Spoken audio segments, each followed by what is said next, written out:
election had never been higher. Look, we've all been through every 2 years, politicians get up and say this election's the most important election in the history of the universe. But holy cow! Like, the world has gone nuts. You know, I look at Washington, I think 12 years ago when y'all first sent me to the Senate, I got there and there were some moderate Democrats. All right, when I got there was one open socialist in the Democrat Party, Bernie Sanders. Crazy Uncle Bernie. White hair sticking straight up. By the way, would it kill the guy to comb his hair? I mean, look, he's a socialist.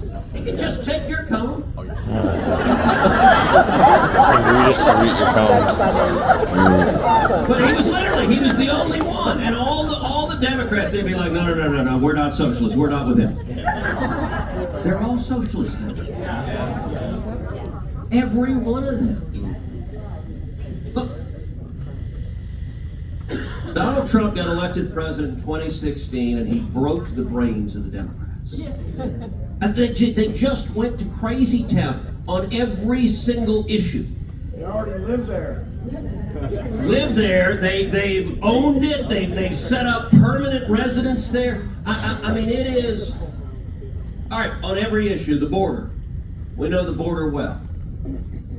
Look, it was like 12 minutes ago that you could get Democrats to actually agree securing the border made sense.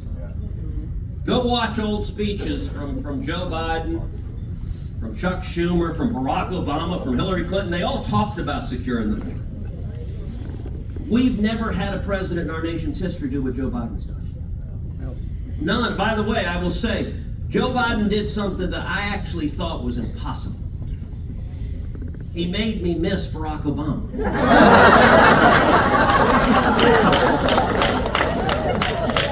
Like, holy cow, I disagreed with Obama on a lot.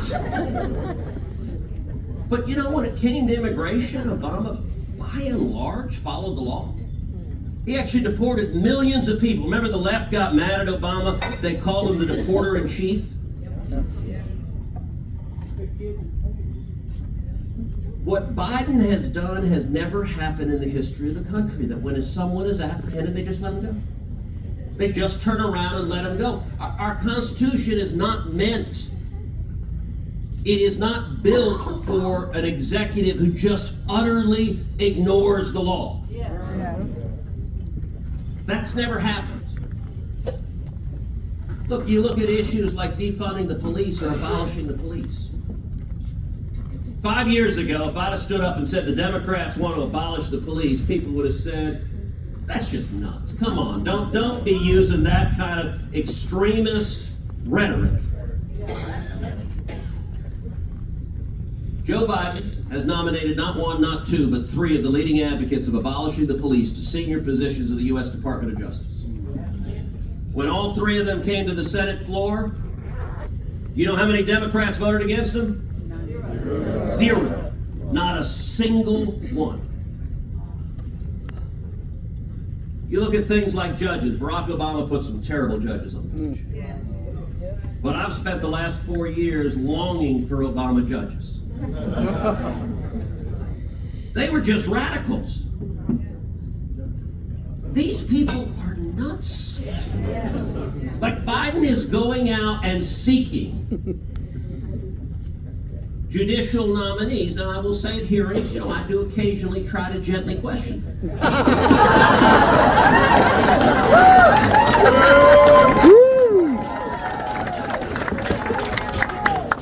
And I will tell you, by the way, we just had a big victory a week ago. So one of the most extreme nominees, the judicial nominee out of New York, the magistrate judge, who had in front of her a criminal defendant. Criminal defendant, 6'2", the repeat child rapist. Serial rapist, over and over and over again. By the way, he raped boys and he raped girls. At 52 years old, this 6'2" dude decided he was a sheep. And he's going back to jail. And he went in front and he said, look, I'm sorry, I'm a girl now, I'd like to go to women's prison. And this judge says, sounds good to me. The hearing, I asked her, I said, look, do women have any rights at all?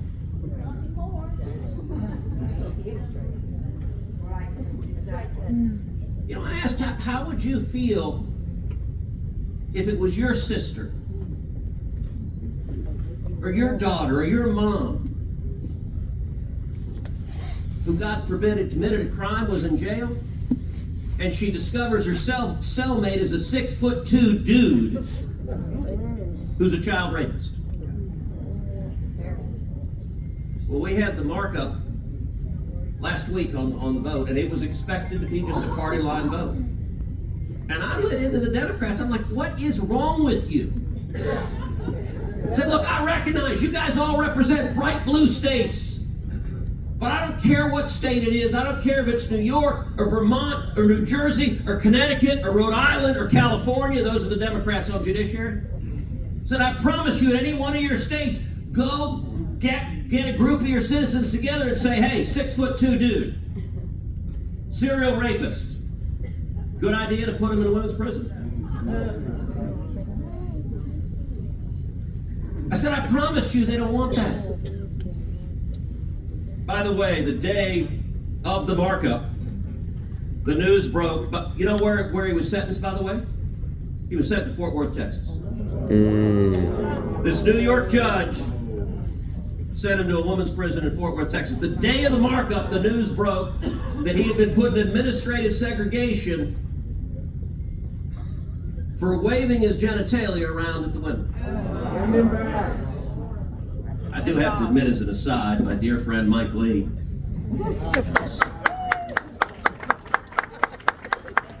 spoke fairly graphically about what this guy had done. And I love Mike, but I just love, you know, as a good Mormon boy, like hearing him explain that. I'm like, Mike, a little less detail, please. Inference is just fine. Don't paint a picture.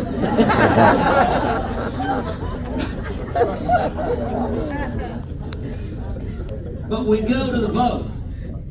And listen, every vote in judiciary is party line. These guys, it's like the Politburo. They vote for whatever they're supposed to. Well, it goes down, and every one of them, And then right at the end, John Ossoff from Georgia.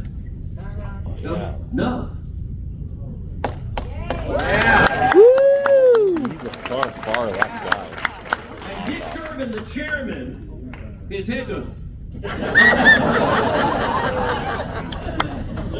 And we're all sitting there going, excuse me, what was that? And we voted it down.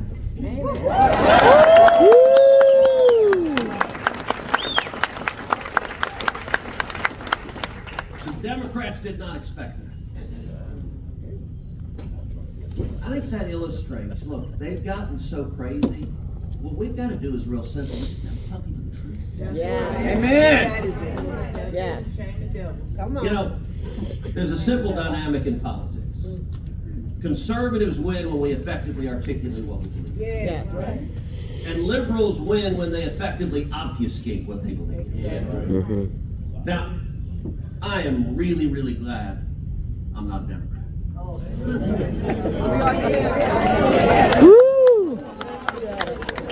One of the things, as Heidi has told me, I'm a really bad liar. I just am.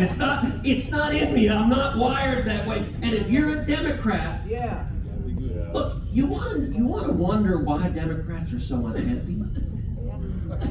Look, if you had to sell that ridiculous pile of steaming crap, you'd be unhappy too. Listen, we're talking about a party that doesn't know the difference between a man and a woman. To be clear, that didn't used to be a trick question. Like, for all of recorded history, go back to a caveman, pull him out of his cave. Sir, do you know what a woman is? Yep. I do. The one right there, yeah. Yeah, that's it. That's how you get yours. And by the way, they're all lying.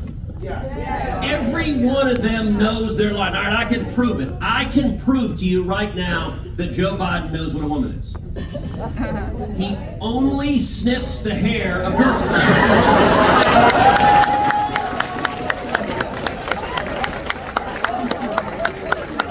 Never once have I seen Joe Biden come up to Chuck Schumer and start sniffing his hair. And I am even more certain that Bill Clinton knows what a woman is. Yeah.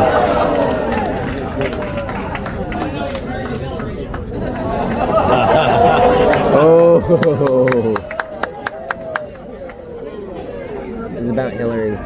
It was about Hillary. Listen, I will say, the stakes in this election, they've never been as high as they are right now. We've seen, by the way, it is not healthy to have one of our two major political parties be utterly insane. To have a functioning democracy, you need two parties somewhere in the realm of reasonableness able to have a conversation with each other. These people are moonbat crazy. And I gotta say, our country, I believe, is teetering at the edge of a precipice.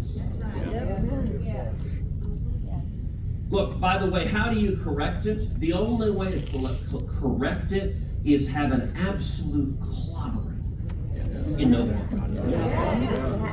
Too big to rig. Too big to rig. Too big to rig. Too big to rig. Too big to I rig. need the Democrat Party to have a reassessment. And if you think about the last time they did that, go back to the 1980s, and you had Reagan, Bush, and the Democrats lost 12 years in a row. And they nominated Jimmy Carter. I guess he was the president. By the way, today, I promise you, Jimmy Carter is sitting in Georgia going, yes, not worst president ever.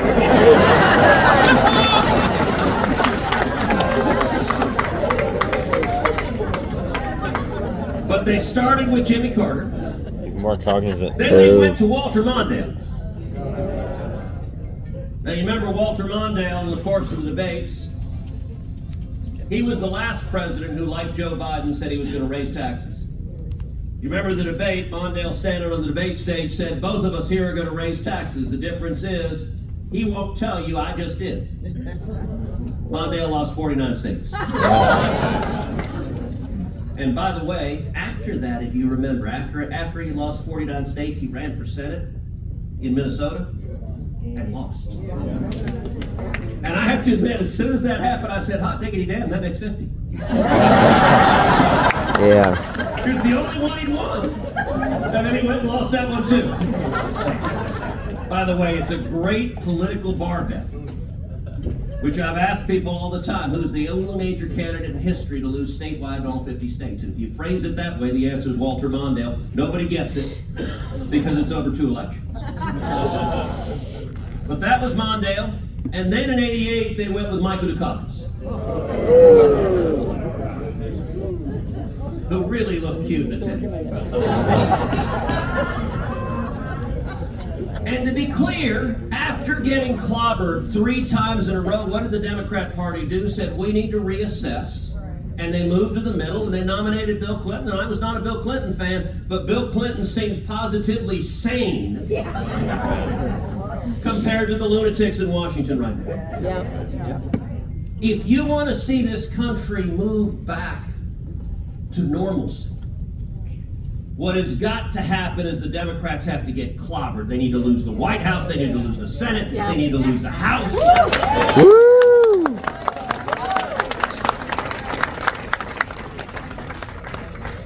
And the second thing I want to tell you guys is Texas is a battlefield. Listen, it's easy to be complacent. One of the real mistakes people make in politics is they have a recency bias. They say, well, whatever things have been recently, that's what they got to be forever. Think 50 years ago. 50 years ago, California was the heart of the Republican Party.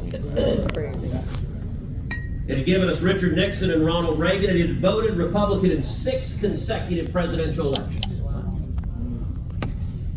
By the way, you know what changed that? What changed that was in 1987, Congress granted amnesty, made 3 million illegal immigrants American citizens and voters, and 88 was the last election California ever voted Republican. Same time that California was the heart of the Republican Party, Texas had been Democrat for 100 years. So it's easy to think, all right, Texas, we're big, we're bold, we're red, that can never change.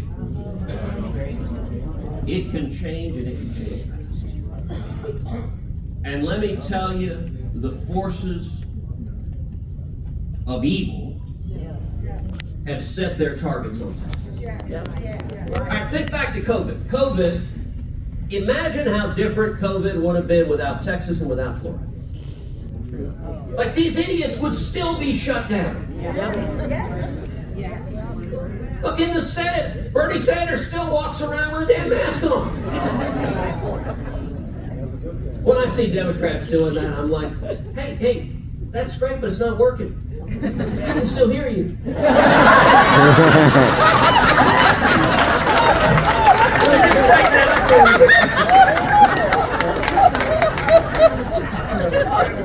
By the way, have y'all noticed when you fly at airports, there's still some people wearing masks? Yeah. And I'm really grateful for that. It's not many of them.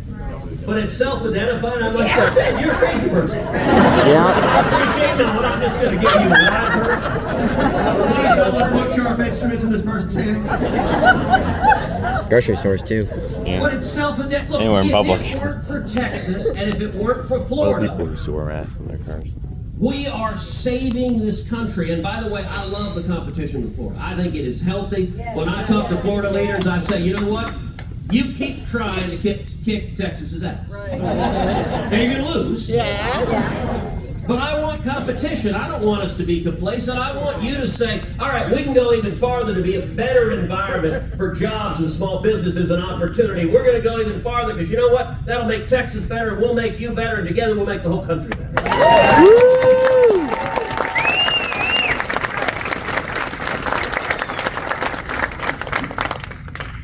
But complacency is dangerous. Look, you guys all know I'm running for re-election. Yep. Everyone says, look, there's no way you can lose. It's Texas, you're a Republican, it's a re-elect. All right, I want to take y'all back 6 years to my last re-elect. It was the single, by the way, I do have to say, when Beto O'Rourke launched this campaign, the AP, their story said he gave part of his announcement speech in his native tongue. I couldn't help but respond, that's really cool. I've never heard a speech in Gaelic.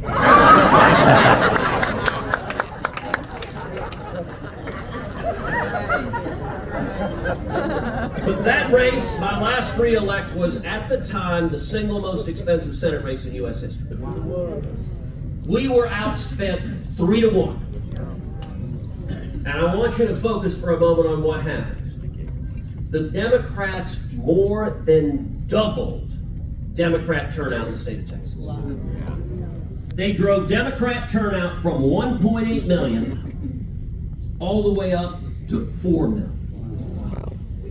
That had never happened. Now we saw that, we leaned in, a whole lot of people in this room leaned in really hard. Yep. And we drove Republican turnout from 2.8 million, we used to have a million delta, from 2.8 million up to 4.2 million. But I won by 0.2.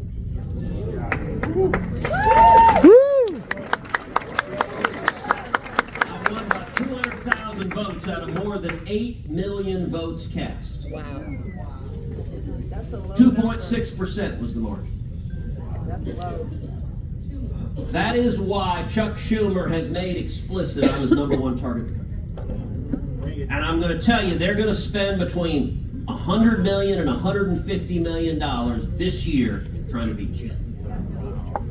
Look, at the end of the day, it's not rocket science. If you are a left-wing partisan Democrat, well, A, you're in the wrong room. But if you are after Donald Trump, there is nobody in the country who want to beat more than me. And so every crazy, wild-eyed leftist in New York City or Chicago or San Francisco, they go online and they give to whoever's running against me. Now, by the way, I'm kind of proud of that. I have to admit, I would be disappointed. If they weren't coming after me, I'd go home and say, all right, what am I doing wrong? Yep.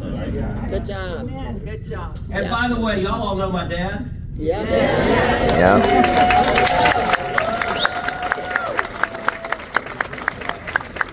If I weren't standing up fighting, he'd whip my ass.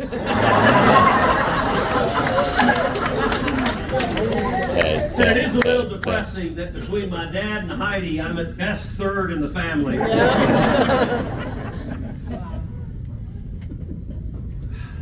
But look, they are coming after us. And from Chuck Schumer's perspective, he's got to gain 3% in Texas. That's dangerous. That is dangerous. And to flip Texas, Not gonna happen. No way. you know what? 5 years ago, you want to understand the magnitude of the threat. Take a look at Georgia and take a look at Arizona. Right. 5 years ago, Georgia and Arizona had 4 Republican senators. Today, Georgia and Arizona have 4 Democrats. Why is that? Election. No, not entirely. There is fraud, but there's also something else. You look at Georgia, the bulk of the votes in Georgia are the suburbs surrounding Atlanta. And suburban voters, particularly suburban women, have moved away from the Republican Party. And they ended up deciding, they threw 2 Republicans out of office, and they didn't just elect Democrats, they elected wild left-wing Democrats. Raphael Warnock is every bit as liberal Fake preacher. as Bernie Sanders and Elizabeth Warren. Yeah, fake. Arizona, same thing. The bulk of the votes in Arizona are the suburbs around Phoenix, Maricopa County. The suburban women in Arizona had the same reaction they did in Georgia. They threw 2 Republicans out, they put 2 Democrats in. You look at Texas, our demographics are almost identical to Georgia and Arizona. And a lot of new residents. That's true. You know, Babylon Bee had a great satirical headline. Texas is building a wall on its southern border, consisting of nothing but discarded one-way U-Haul trucks from Utah, from California. Yeah.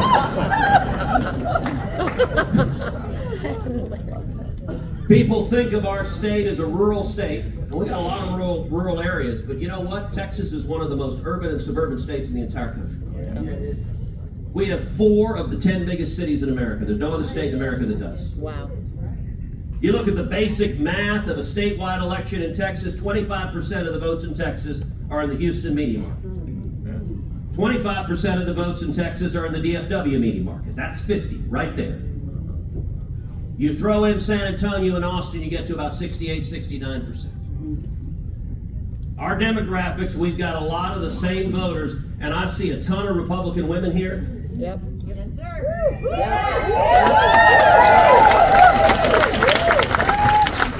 Let me say, we need y'all to talk to your friends, to your neighbors, to your sisters, to your co-workers, to a whole lot of women who in 2018 said, gosh, you know, I don't like Trump's language, I don't like what he says, I don't like this and that.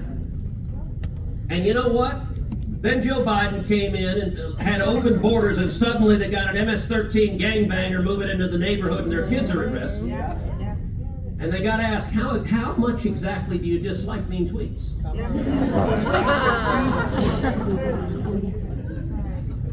But that's why they put a bullseye on Texas. And I'm going to give one other caution, and we're going to open it up to Q&A, but one other caution.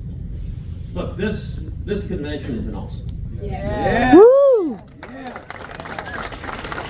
I've been to a bunch of conventions. I have never seen the Republican Party as unified as we are right now. Woo!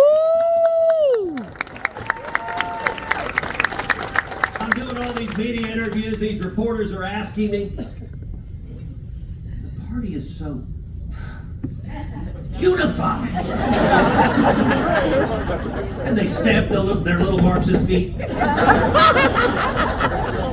And they're so unhappy. And I say, well, that's true. But just make sure you report also on the Democrat convention where they're going nuts and having an absolute civil war. And it's fun to watch. But I'm going to give you a warning right now. Tell you what I'm concerned about. I'm worried that we're all overconfident. That we're all saying, hey, this is great, we're going to win, it's going to be a landslide, we're going to win everything, everything's going our way. And I'll tell you what I believe is going to happen. I think they're going to pull Joe Biden off the ticket. And by the way, I predicted that 10 months ago on my podcast. Do you all subscribe to Verdict? Yes. 10 months ago. If you don't, you should.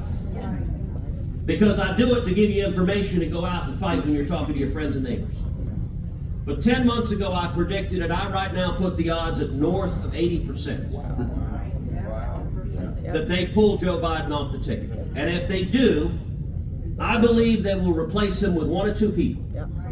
It'll either be Kamala Harris or Michelle Obama. Michael. Big Mike. And let me tell you, that is dangerous. And the Democrats you look at this week, where Schumer's gone to Biden and said get out, Pelosi's gone to Biden and said get out, Jeffries has gone to Biden and said get out. The media's turned on them. And you look at what they're going to do. So look, Republicans are going to get a bounce coming out of this convention. I think they know what they're doing. Wait until after the convention. I think as soon as next week, Joe Biden could be out of the race. Yeah. And let me tell you what's about to happen. All right, let's say it's coming. All right, it's easy. A lot of Republicans, oh, great. All right, Kamala, we're really happy. Okay. I want you to envision the $1 billion of free media. Where they're going to describe Kamala as the combination of Mother Teresa, Oprah, and Gandhi. All at once. We are going to see $1 billion. You're going to hear that laugh so much you're going to wake up at night. Now, we need to win in November. By the way, they're also going to say all the problems with Biden. He's just old. Well, we replaced that. Now we got someone young. All right, now continue with the same disastrous agenda that has hurt Americans. And he has COVID this morning. It's a great excuse. Look. Back to the base White House, to the beach house 5 minutes ago. Listen. We need to be aware that this is a fight to save our country. Yes. And particularly if they do that, look, I want them to leave Joe Biden in. Let's count on Jill. By the way, it's worth reflecting. Every Democrat knew he was senile. A year ago, 2 years ago, 3 years ago, they all knew it. All the big Not ones. a single Democrat is unhappy. Not a single Democrat has spoken up and said, you know, it's not good for the commander-in-chief, the person with the nuclear codes, to be utterly demented. They don't care about that at all. And by the way, to be clear, they would stay unified behind him if they thought he'd win. The only reason they're bailing is the debate. It became indisputable to the American people this guy is not capable of doing the job. And then they're like suddenly looking at their own rear end and saying, all right, fine, we got to get rid of him. But they just supported him after he was dead. They had a weekend at Bernie's in just 10 minutes. So none of them care. It's pretty close. All right. Go ahead. Let's open up Q&A. First of all, are you and Senator Kennedy related to any at all? That is a high compliment. All right, also, I want to say that the West Texas counties are keeping Texas red. Amen. God bless West Texas. Woo! All right, with the Senator Kennedy comment, gentlemen, I do got to tell you quickly. So I did a donor retreat last year, and I had John Kennedy come in. I love John Kennedy; he's a dear friend. And I had him come talk to the lunch, and he stood up and just did a stand-up comedy routine. And he proceeded to kind of go around the SEC, and if anyone went to schools outside of Texas, I'm going to apologize, but I'm just repeating John Kennedy. Wow, cool. So here's what he said. He starts and goes, "How do you get an OU graduate off your front porch? Pay the man for the pizza."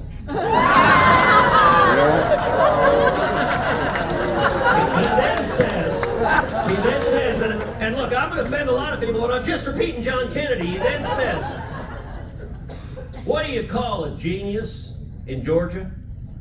A visitor." Then he said, "What does an Ole Miss grad get on his ACT? Drool." And then he turns to me and he says, "You know, Ted is a genius. A certifiable genius. So was Ted Kaczynski." I was like, "Thanks, John. Why exactly did I pay for you to come here?" Senator Cruz, what can we do to get? Please speak up so we Okay, I'll speak up. Yeah, I'll repeat the question. Senator Cruz, what can we do to get Governor DeWine of Ohio to appoint Vivek so you get a brother in arms who's conservative, super smart, and also funny? Look, so the question was about Governor DeWine in Ohio and the appointment to the replacement of J.D. Vance. Look, number one, I hope and pray we're there. We need to win first. And I'll tell you, when we win first, I think it is really important that we get a conservative warrior, because there are very few conservative warriors in the Senate. I like Vivek a lot. I'll tell you, someone else I'd love is Jim Jordan. Jim Jordan would make a fan.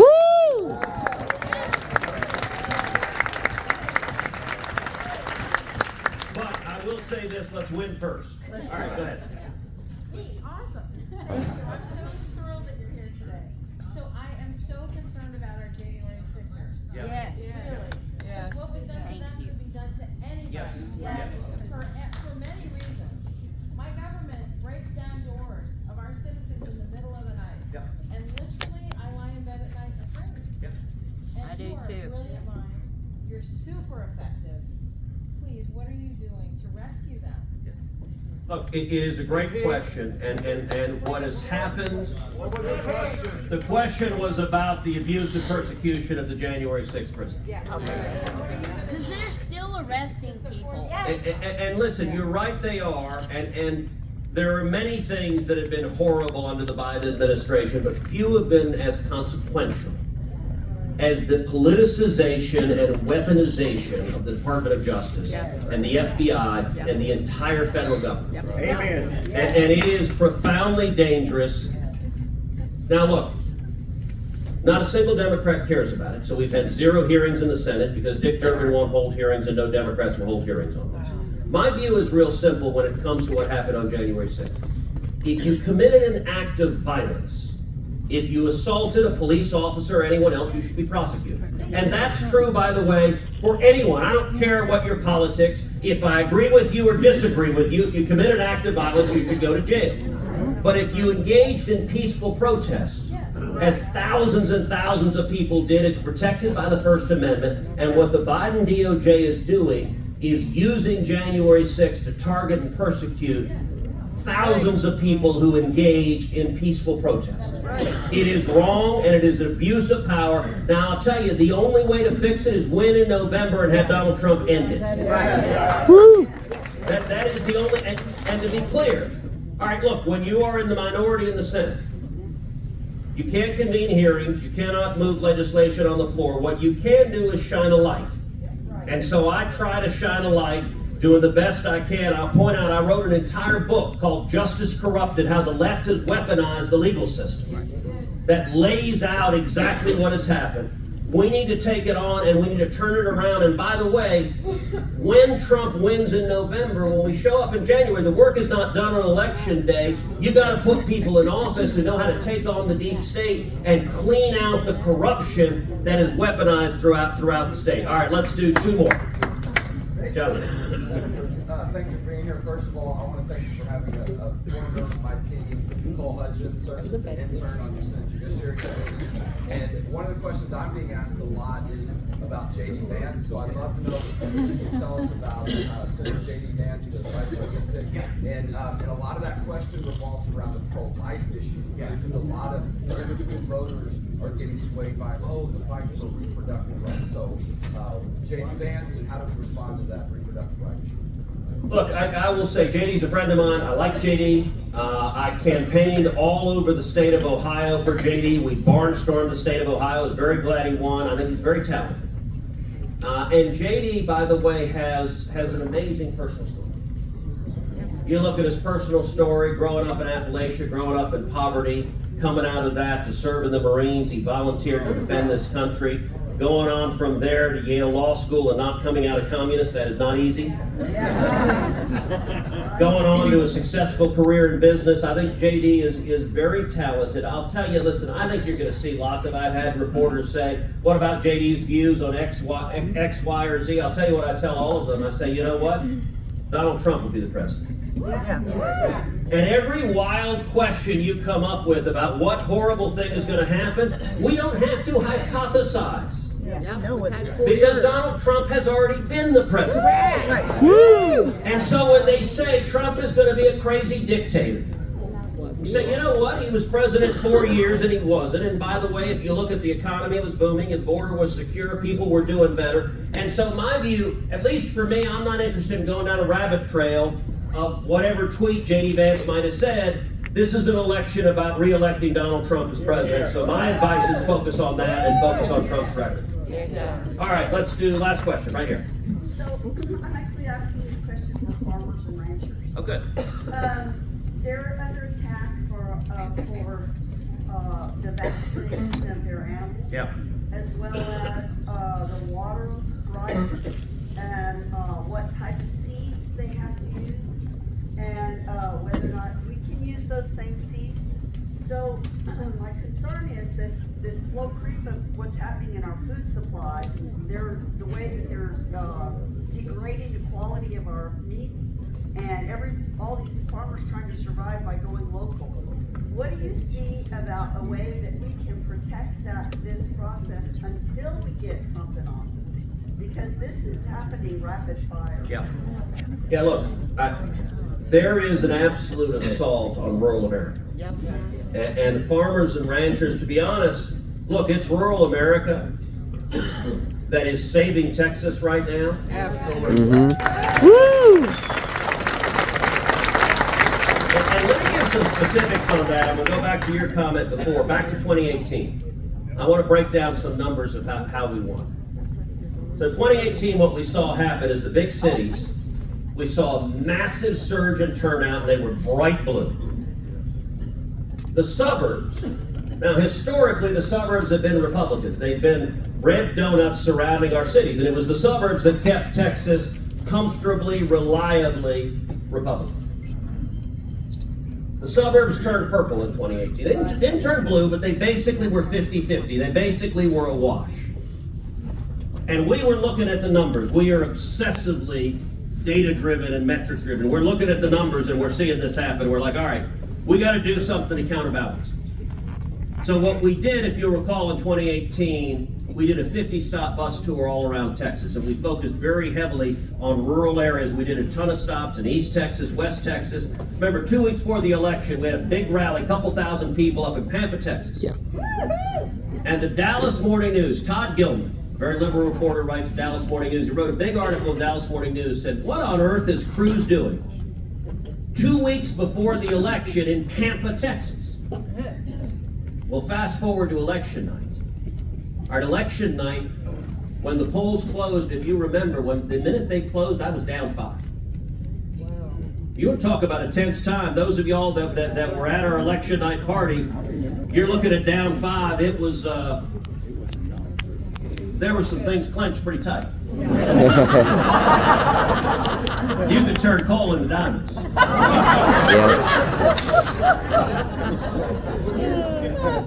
But what had happened is the cities had reported it took a little bit longer for the rural counties to come in.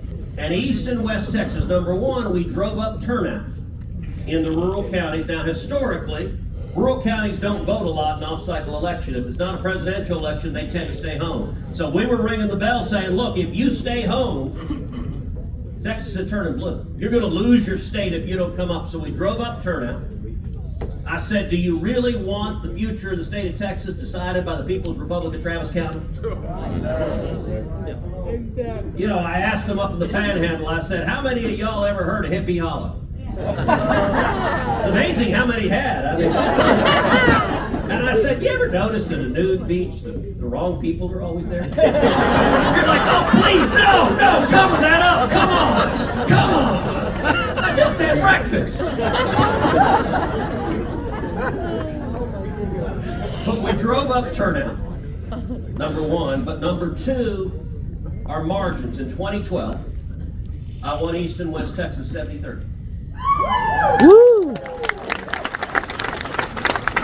In 2018, I won East and West Texas 75-25. If we'd stayed at the same margins as 2012, we'd have lost and Beto O'Rourke would be our senator.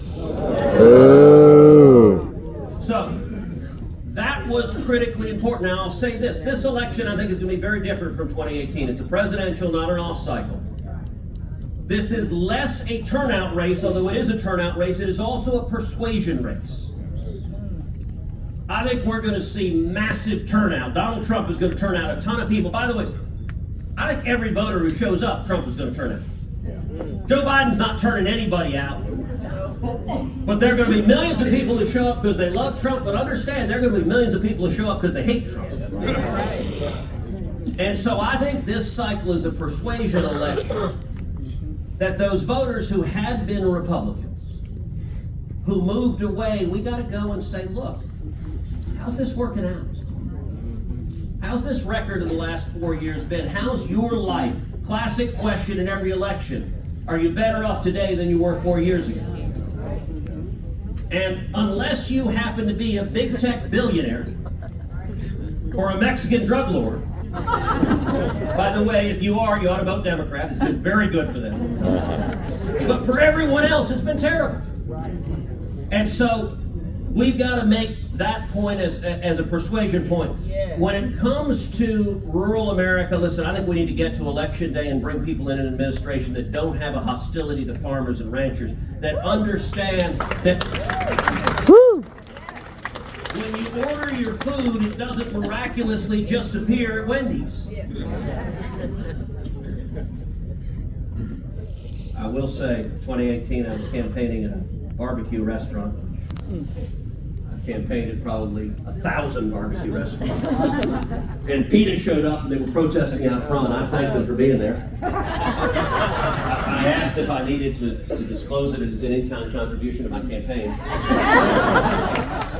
But as they're out there they're protesting barbecue. They weren't even protesting me, they're protesting barbecue. And I'm like, all right, this is the stakes of the election. What was it?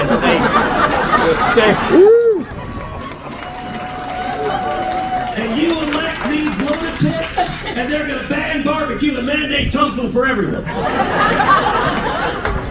By the way, I will tell you, Heidi is actually a vegetarian. She's a California girl.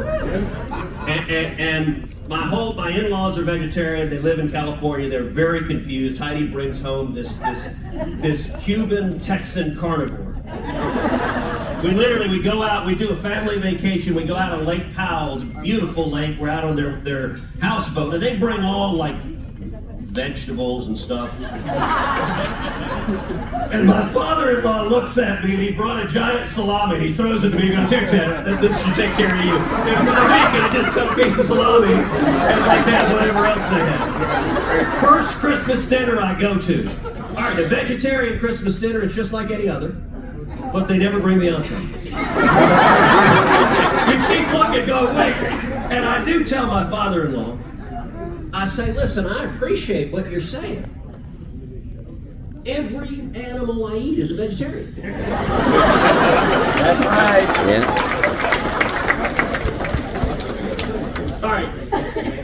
You guys are awesome. I'm getting the hook. We've got to drive like 6 time zones to get back to the convention. But Yeah. I just want to say to everyone, you guys are amazing, fantastic warriors, and I am proud to be in the foxhole fighting. Woo!